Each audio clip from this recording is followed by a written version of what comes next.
Shalom, Bapak Ibu yang dikasihi Tuhan Yesus Kristus, jemaat dan pengurus KUL di Katapang Cilampeni yang dikasihi Tuhan. Sekali lagi, Shalom buat Bapak Ibu semua. Saya berharap dan berdoa Bapak Ibu semua ada di dalam kasih perlindungan Tuhan. Amin.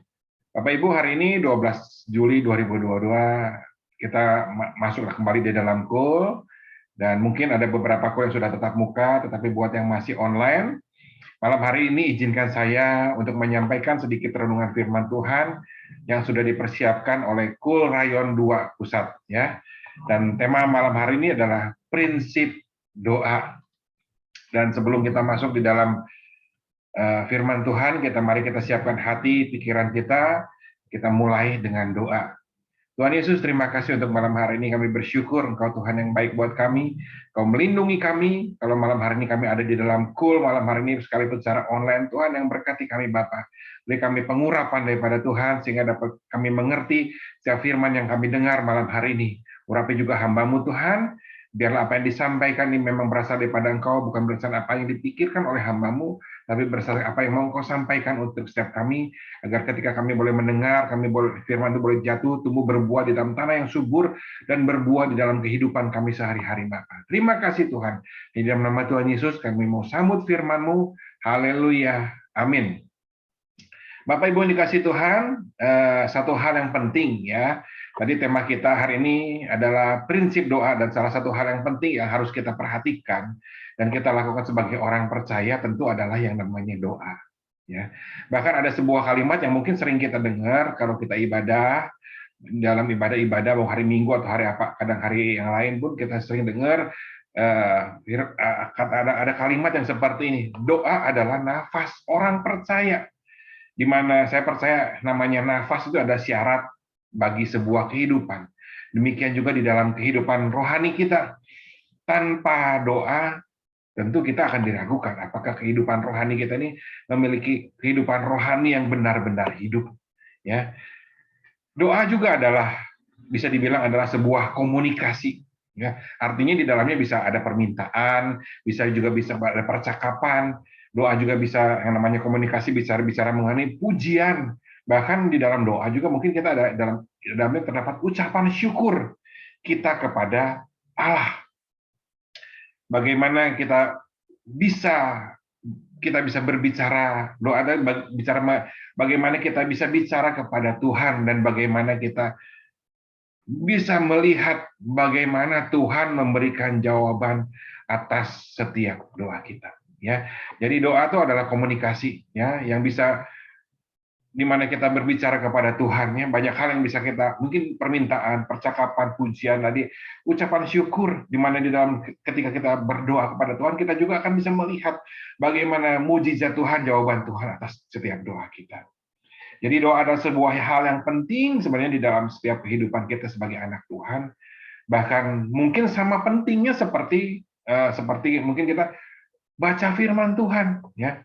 Kenapa saya bisa bicara suatu hal yang mungkin sama pentingnya seperti kita baca firman Tuhan, baca kita. Karena di dalam firman Tuhan, baik firman Tuhan maupun doa adalah sarana kita untuk berkomunikasi kita dengan Tuhan kita. Bagaimana kita mengenal Tuhan kita, ya. Firman Tuhan bicara mengenai bagaimana Tuhan berkata-kata kepada kita, apa yang Tuhan mau, dan doa bicara mengenai bagaimana kita memohon, berbicara kepada Tuhan kita. Bagaimana kita bisa mengenal seseorang tergantung seberapa sering mungkin kita berkomunikasi dengan orang itu. Dan ketika kita mungkin semakin sering berkomunikasi, itu akan menimbulkan yang namanya hubungan, menimbulkan kasih kepada seseorang itu. Demikian juga dengan yang namanya hubungan kita dengan Tuhan lewat komunikasi yang namanya doa, ya. Itu akan membuat kita semakin mengenal Tuhan kita, dan semakin kita akan mengasihi kita. Kita semakin membuat kita mengasihi Tuhan, ya. Manusia yang karena komunikasi yang sering saja, yang mungkin sering bisa mengecewakan kita, ketika kita sering berkomunikasi akan menimbulkan hubungan dan akan menimbulkan kasih. Apalagi Bapa kita, Tuhan yang baik, ketika kita sering berkomunikasi dengan Tuhan lewat firman Tuhan yang kita baca, lewat doa kita, tentu akan menghasilkan hubungan yang lebih intim lagi, mengenai hubungan yang penuh dengan kasih. Ya, malam hari ini, tadi saya mau bilang, doa itu komunikasi, sesuatu yang penting yang akan membuat hubungan kita, bagaimana hubungan kita dengan Tuhan. Doa ada sesuatu yang penting buat kehidupan setiap anak-anak Tuhan. Dan malam hari ini kita mau belajar sebagian, ya sedikit dari bagaimana yang namanya prinsip sebuah doa itu sebenarnya bagi setiap orang percaya, agar setiap orang-orang percaya ini punya doa yang, karena prinsip kita punya doa prinsip yang benar, maka saya percaya doa kita akan menjadi doa yang berkuasa. Amin. Malam hari ini ada 3 hal yang mau saya bagiin yang sudah disiapkan oleh Kul Pusat, bagaimana prinsip sebuah doa bagi orang percaya. Yang pertama, kita baca di dalam 1 Petrus 4 ayat 7, firman Tuhan bilang, kesudahan segala sesuatu sudah dekat, karena itu kuasailah dirimu dan jadilah tenang, supaya kamu dapat berdoa. Hal pertama yang harus kita miliki sebagai prinsip kita ketika kita berdoa kepada Tuhan, supaya doa kita penuh dengan kuasa. Yang pertama, kita kudu punya prinsip yang pertama, berdoa dengan tenang. Firman Tuhan tadi bilang, kuasai dirimu dan jadilah tenang, supaya kamu dapat berdoa. Jadi hal yang pertama yang harus kita miliki sebagai prinsip di dalam sebuah doa adalah kita kudu punya ketenangan. Artinya ada banyak hal yang mungkin hari-hari ini Bapak Ibu alami, mungkin hal sulit dalam kehidupan Bapak Ibu Saudara. Tapi firman Tuhan mengingatkan tadi untuk kita menguasai diri kita dan menjadi tenang. Ya, karena saya percaya orang yang tidak menguasai dirinya di dalam hal masa yang sulit tentu akan terbawa larut dalam masa sulit, bahkan terbawa di dalam kekhawatiran. Dan di mana di dalam ketika kita menjadi khawatir, ya seringkali membuat doa kita jadi cuma kata-kata yang biasa. Kekhawatiran adalah sesuatu hal yang wajar dalam setiap kehidupan kita.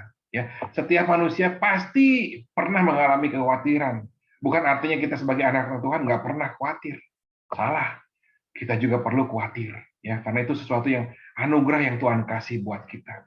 Tetapi bagaimana kita menguasai kekhawatiran nih? Apakah kekhawatirannya menguasai diri kita? Itu yang akan menghancurkan kehidupan iman kita, sehingga kita tidak punya kuasa di dalam doa. Ya. Jadi firman Tuhan tadi mengingatkan, kuasai dirimu dan jadilah tenang. Saya percaya sesuatu yang diputuskan ketika kita di dalam keadaan tenang, jika dibandingkan dengan keadaan yang khawatir atau tergesa-gesa, pasti akan menghasilkan sesuatu yang berbeda. Keputusan yang dilakukan dengan tenang biasanya akan menghasilkan sesuatu yang lebih baik dibandingkan keputusan dilakukan karena kekhawatiran, amarah, tergesa-gesa. Jadi firman Tuhan tadi katakan, jadilah tenang, kuasai dirimu supaya kita dapat berdoa. Ya, dalam perikop, ya dalam firman Tuhan di Matius 6 ayat 6, firman Tuhan bilang ini. Tetapi jika engkau berdoa, firman Tuhan bilang ini, Tuhan Yesus bilang, masuklah ke dalam kamarmu, tutuplah pintu dan berdoalah kepada Bapamu yang ada di tempat tersembunyi. Maka Bapamu yang melihat yang tersembunyi akan membalaskannya kepadamu. Ya, bukan artinya doa yang paling benar harus di kamar. Ya, firman Tuhan tadi ini perikopnya judulnya tentang hal berdoa, di mana Tuhan Yesus mengajarkan, sebelum mengajarkan doa Bapa kami, mengingatkan supaya kita masuk ke dalam kamar, tutup pintu, berdoa. Artinya apa? Cari suasana yang tenang. Artinya tenang hati kita. Ya, bukan di dalam keadaan kekhawatiran, bukan dalam keadaan ketakutan, tapi kuasai diri kita jadi tenang. Maka Bapamu yang melihat yang tersembunyi, yang ada di dalam hati kita, doa kita, akan membalaskannya kepadamu.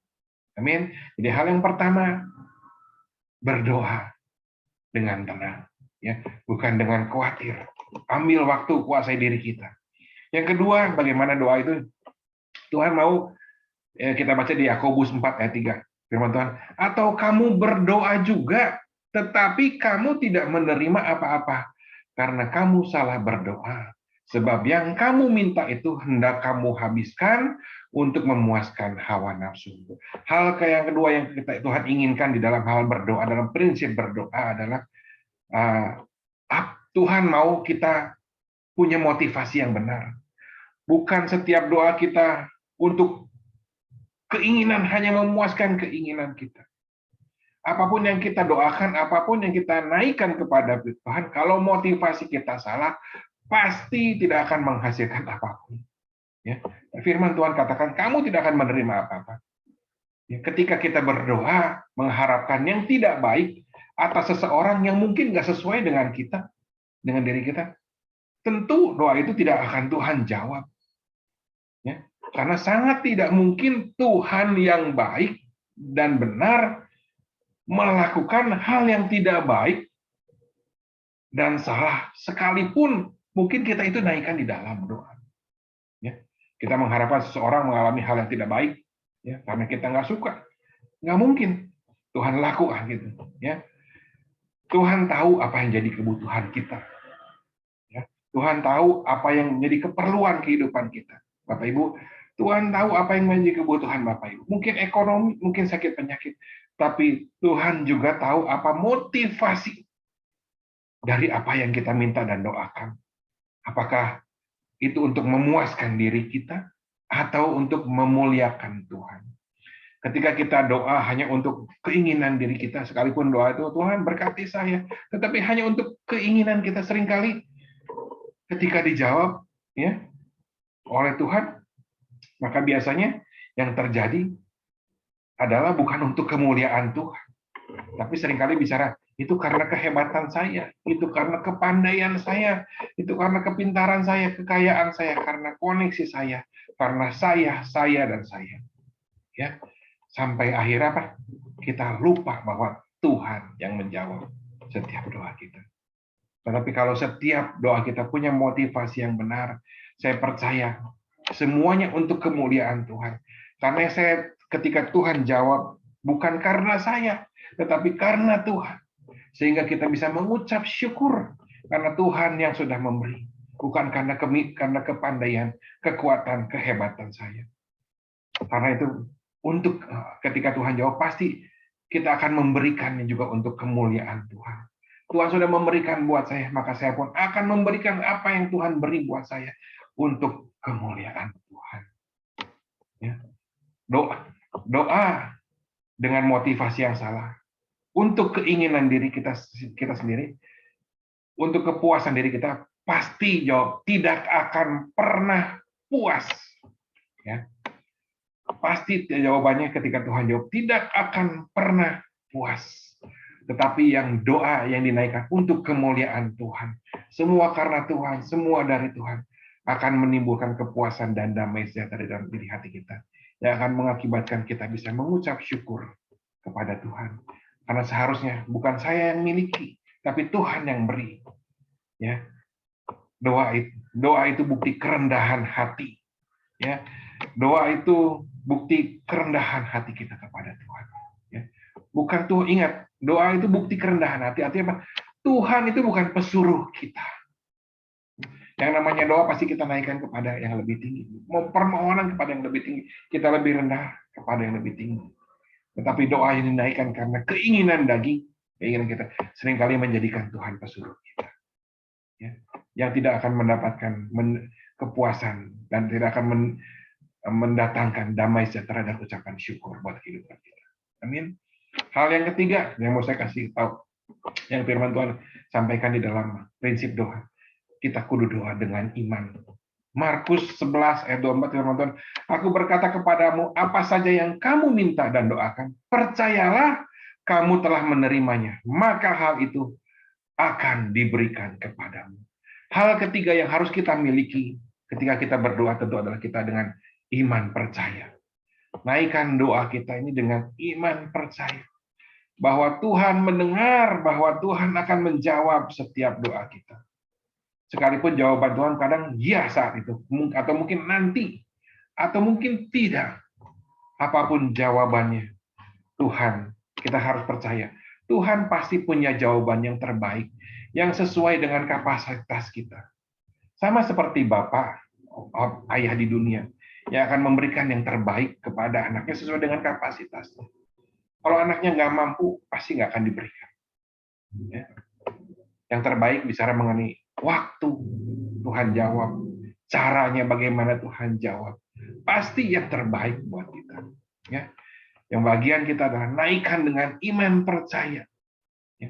Lukas 11 ayat 11 firman Tuhan, bagaimanakah Bapak manakah di antara kamu, jika anaknya yang meminta roti, padanya akan memberikan ular kepada anaknya, ganti ikan, sorry ya, bapak anaknya minta ikan. Atau jika anaknya minta telur, akan memberikan kepadanya kalajengking. Atau jika kepada yang jahat memberi pemberian yang baik kepada anak-anak.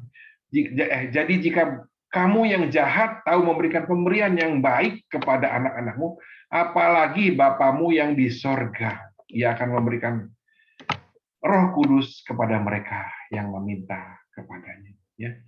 Doa tanpa iman akan jadi sia-sia. Ucapan bibir belakang. Doa tanpa iman hanya perkata-kata yang biasa. Doa tanpa motivasi yang benar juga Tuhan nggak akan jawab. Doa dengan penuh kekhawatiran seringkali membuat doa kita tidak fokus dan sehingga doa kita tidak didengar Tuhan. Ya. Dalam malam hari ini kita mau belajar, ya, sama seperti di dalam doa Bapa kami. Tuhan Yesus pernah mengajarkan doa ke Bapa kami. Ya. Di dalam kalimat akhir, Tuhan Yesus mengatakan, Engkaulah yang empunya kerajaan dan kuasa dan kemuliaan sampai selama-lamanya. Tuhan Yesus mengajarkan doa Bapa kami buat kita. Tapi di akhirnya, Tuhan Yesus mengatakan bahwa Tuhanlah yang punya kerajaan dan kuasa dan kemuliaan sampai selama-lamanya. Bicara mengenai bagian kita sudah harus kita lakukan. Doa dengan tenang, bukan dengan khawatir. Doa dengan motivasi yang benar. Doa dengan iman, percaya. Tapi percayalah, Tuhanlah yang empunya kuasa. Sama seperti Tuhan Yesus mengajarkan. Menyerahkan semua doa kita kepada Tuhan. Apapun jawabannya, pasti Tuhan memberikan yang terbaik. Sesuai dengan kapasitas kita. Amin. Ya, itu aja yang mau saya bagiin malam hari ini, 3 hal. Ya, doa dengan tenang, doa dengan motivasi yang benar, doa dengan iman percaya yang sungguh pada Tuhan. Maka Tuhan akan memberikan jawaban yang terbaik untuk kita semua. Amin. Yuk kita tutup dalam doa. Tuhan Yesus, terima kasih untuk malam hari ini kami belajar akan prinsip doa. Kami belajar Tuhan agar kami tenang ketika berdoa, menguasai diri kami dan jadi tenang. Kami punya motivasi yang benar ketika kami dalam berdoa. Bukan untuk kepuasan kami, tapi untuk kemuliaan Tuhan. Dalam doa kami menaikkan dengan iman, percaya. Dan kami percaya apapun jawaban yang kau berikan, Bapak, itulah untuk yang terbaik untuk setiap kami anak-anak-Mu, Bapak. Malam hari ini hamba-Mu berdoa, Tuhan, untuk setiap jemaat dan pengurus kul yang ada di Katapang Cilampeni. Kalau ada di antara mereka ada di dalam problema, Tuhan, kau campur tangan. Buka jalan buat setiap mereka, Bapak. Kalau ada di dalam masalah ekonomi, kau buka jalan. Beri jalan keluar buat setiap mereka, sehingga mereka dapat menemukan, melihat jalan keluar yang kau sudah berikan. Sehingga berkat Tuhan tercurah untuk setiap mereka. Kalau ada di antara mereka yang sakit, berkati mereka, Bapak. Sembuhkan di dalam nama Tuhan Yesus. Bila Yesus menyembuhkan, terima dengan percaya iman kesembuhan yang daripada Tuhan. Terima kesembuhan. Tuhan menyembuhkan, Tuhan memulihkan sempurna di dalam nama Tuhan Yesus. Terima kasih Tuhan. Terima kasih. Terima kasih untuk setiap firman yang kami dengar. Hamba-Mu selesai bicara, tapi Engkau yang akan berbicara jauh lebih panjang, Tuhan. Ke dalam setiap hidup mereka, Bapak. Berkati urapi mereka semua, Bapak. Terima kasih Tuhan. Hanya di dalam nama Tuhan Yesus, kami berucap syukur. Haleluya. Amin. Shalom, Bapak Ibu. Sampai jumpa minggu depan di dalam kuliah yang sama. Tuhan Yesus memberkati semuanya. Amin.